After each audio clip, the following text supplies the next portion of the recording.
GCC രാജ്യങ്ങളും ഇറാനും അമേരിക്കയുമൊക്കെ സമാധാന ചർച്ചകളിലേക്ക് വഴിമാറുന്നെന്ന് വിചാരിക്കുന്നുണ്ടെങ്കിൽ തെറ്റാണ്. അമേരിക്ക കൊണ്ടാലും പഠിക്കാത്ത ഒരു രാജ്യമാണ്. ഇറാഖിനെ ചൂഷണം ചെയ്ത പോലെ ഇറാനെ കയറിയടിച്ച് അവിടെ റെജീം ചേഞ്ചൊക്കെ ഉണ്ടാക്കാമെന്ന് വിചാരിച്ചവർക്ക് എട്ടിൻ്റെ പണി ഇറാൻ കൊടുത്തു എന്നുള്ളത് നേരാണ്. പക്ഷേ അവിടെ കൊണ്ട് പ്രശ്നം തീരുന്നില്ല. ഇസ്രായേലിനെ സംരക്ഷിച്ച് പിടിക്കുന്ന 51ാമത്തെ സ്റ്റേറ്റായി തന്നെ ഡൊണാൾഡ് ട്രംപ് കണക്കാക്കുമ്പോൾ നെതന്യാഹുവിൻ്റെ റെജീം ചേഞ്ച് ഇസ്രായേലിൽ നടപ്പിലാക്കാൻ വേണ്ടിയുള്ള നീക്കം ഇറാൻ വീണ്ടും പൊടിതട്ടിയെടുത്തിരിക്കുകയാണ്. അതായത് ഇറാൻ വളരെ വ്യക്തമായി പറഞ്ഞു, അമേരിക്കയുമായി അനിശ്ചിതകാലത്തേക്ക് ഇനി പോരാട്ടമൊന്നുമില്ല എന്നുള്ള രീതിയിലേക്കാണ് വന്നിരിക്കുന്നതെങ്കിൽ പോലും കരാറിൻ്റെ അടിസ്ഥാനത്തിലായിരിക്കും ഇനി ഭാവി തീരുമാനിക്കപ്പെടുന്നത്. എന്നാൽ ഇസ്രായേലുമായി ഒരു കരാറുമില്ല, സന്ധിയോ സംഭാഷണമോ ഇല്ല.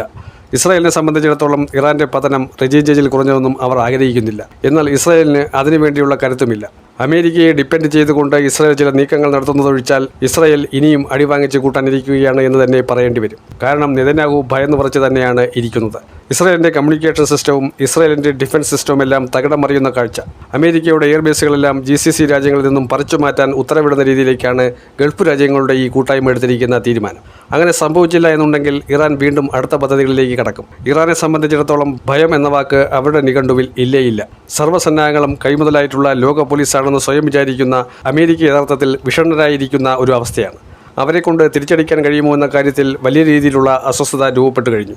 ആനയ്ക്ക് അതിൻ്റെ വലിപ്പമറിയില്ല, അല്ലെങ്കിൽ അതിൻ്റെ ശക്തി അറിയില്ല എന്നൊക്കെ പറയുന്ന പോലെയാണ് അമേരിക്കയുടെ അവസ്ഥയെന്ന് പ്രതിപക്ഷം ഉദാഹരണ സഹിതം ഡൊണാൾഡ് ട്രംപിനെ നോക്കി കളിയാക്കുന്നു. എവിടെ പോയി നിങ്ങളുടെ ഭരണരീതികൾ? നിങ്ങൾ ഒരു ദിവസം പറയുന്നതല്ല അടുത്ത ദിവസം പറയുന്നത്. യൂറോപ്യൻ യൂണിയൻ്റെയോ അല്ലെങ്കിൽ നാറ്റോ രാജ്യങ്ങളുടെയോ സഹായം ഞങ്ങൾക്ക് ആവശ്യമില്ല. പിന്നെ പറയുന്നു സഹായം ഞങ്ങൾക്ക് വേണം, ഞങ്ങളെ എന്തുകൊണ്ട് സഹായിക്കുന്നില്ല എന്ന്. ഈ യുദ്ധവുമായി ബന്ധപ്പെട്ട കാര്യത്തിലും ഫോർമൂസ് കടലിടുക്കിലെ വിഷയത്തിലുമൊന്നും നാറ്റോയോ UN ഒന്നും ഇടപെടുന്നില്ല. സുരക്ഷാ സമിതിയിലും ഈ വിഷയങ്ങളിൽ ഒരു തീരുമാനവും ഉണ്ടാകുന്നില്ല.